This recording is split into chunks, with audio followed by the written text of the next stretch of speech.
Here we go again, y'all. Secretary McMahon announces $144 million for students with disabilities. Yes. Yeah, I don't think so.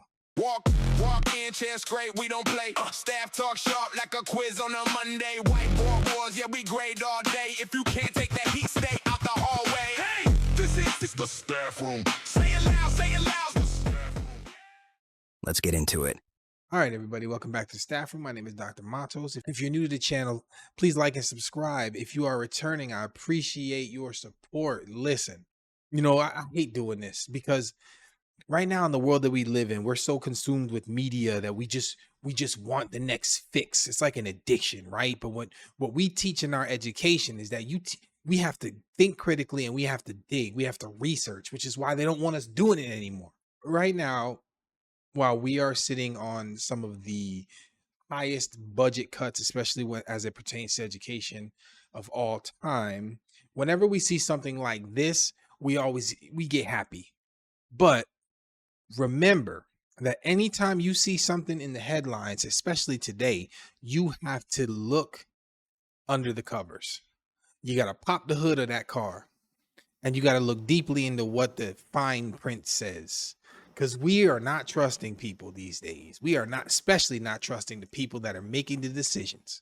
So I'm scrolling through social media as one does, and I come across this article here. Secretary McMahon announces $144 million boost for students with disabilities. And immediately I'm like, what? Because underneath, when you look at the comments, everybody's super excited and everybody was like, yeah, this is how I know people don't know what they're talking about. Just the same way that we got excited when states started talking about cutting property taxes without looking deep into it and understanding that they're still attacking schools because local property taxes primarily go to fund the schools. So people got super excited about that, but then they just forgot that money's for schools, right? And I don't care if you're in a public school or private school. I don't care. It goes to the kids. So upon reading some of the comments, I'm seeing this and I'm like, you guys have no idea what this means. So I said, let me take to my channel and review what this means, because $144 million is a lot of money in your pocket, but not when it comes to district funding. This is yet again another wonderful PR stunt by your current administration. Who whether you like them or don't like them, it is what it is. It's a PR stunt, and they're kind of attention seeking themselves.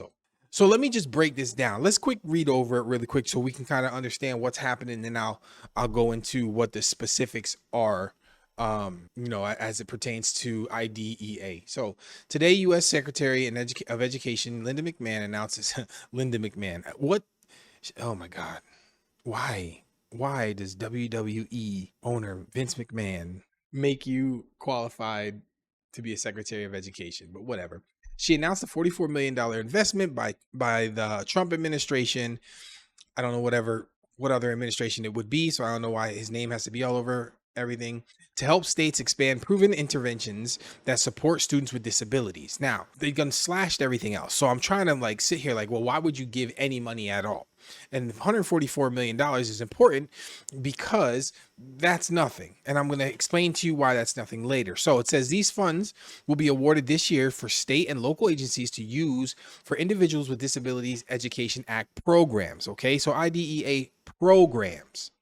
An additional effort to support families of children with disabilities, Secretary McMahon also announced new guidance for states to use IDEA funds to help expectant parents of infants with disabilities access information and tools to prepare for their child's arrival and secure needed supports and services after birth. Okay, that's the part right there.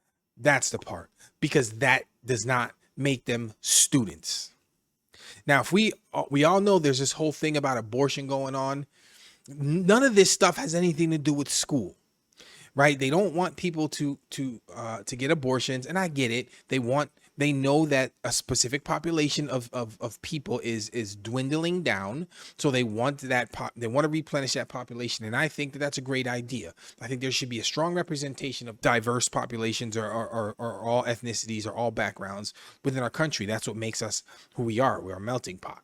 So this is going specifically for new parents, but why do they present it as students as an IDEA program supplement?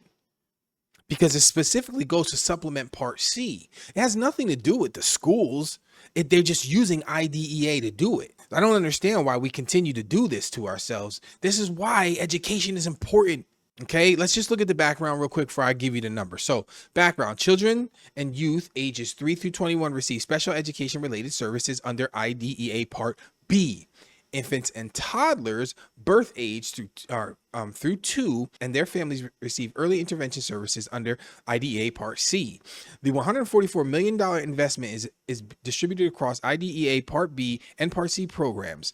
Now, it says here the department's guidance follows the new 2026 appropriations language, which expands the use of funds under IDEA Part C program to include support of expectant parents. That's where they get it from. Stop saying this is for the schools. This has nothing to do with the schools. Now you have to notice this as parents, because this has nothing to do with you, especially since they just slashed funding for special education. Now all of a sudden they're like, oh, it's $144 million to help students with education. No, they're lying to you. It has nothing to do with special education. Has everything to do to help expecting mothers and to improve birth rates. Let me show you just how much this has to do with your kids in school, especially the rapidly rising numbers of families with children with autism. So let's look at it this way. In the United States, there's roughly 7.5 to 8.5 students that receive special education services. Okay. And that's the broad scope of special education services. I don't care how you feel about it. Whatever the scope is under the law, that's what it is. That automatically you're like, oh, wait a minute. Okay, that sounds a little funky. Well, wait till I tell you this. The way your funding works in school is that your funding is received per capita. And then, based on student need, that funding is expanded, right?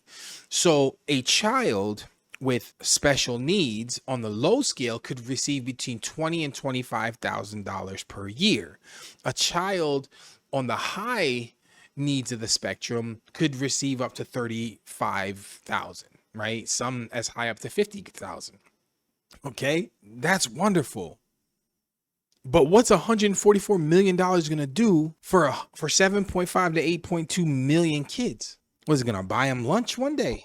It really has nothing to do with helping fund schools. They're just using education once again to gain attention from people, to make them think that they're doing the right thing. Oh, look, schools are we're giving more money to schools. No, it's another PR stunt, and we're just eating it up. This money does not go for schools, nor is it going to help any school. This money is them using schools to fund their own agendas. And I don't care what the agendas are. I want everybody to be happy. And I want to, I know the world doesn't work that way, but everybody has a right to certain things, but just be honest about it. Stop trying to feed educators and the public nonsensical stories, because that we don't want to go back and read things and look through things. And you as educators and you as parents need to start going back and looking at these things, because they're going to destroy everything you built for the 10% of our population. And we're letting them do it. Staff room. Walk in, chest great, we don't play. Staff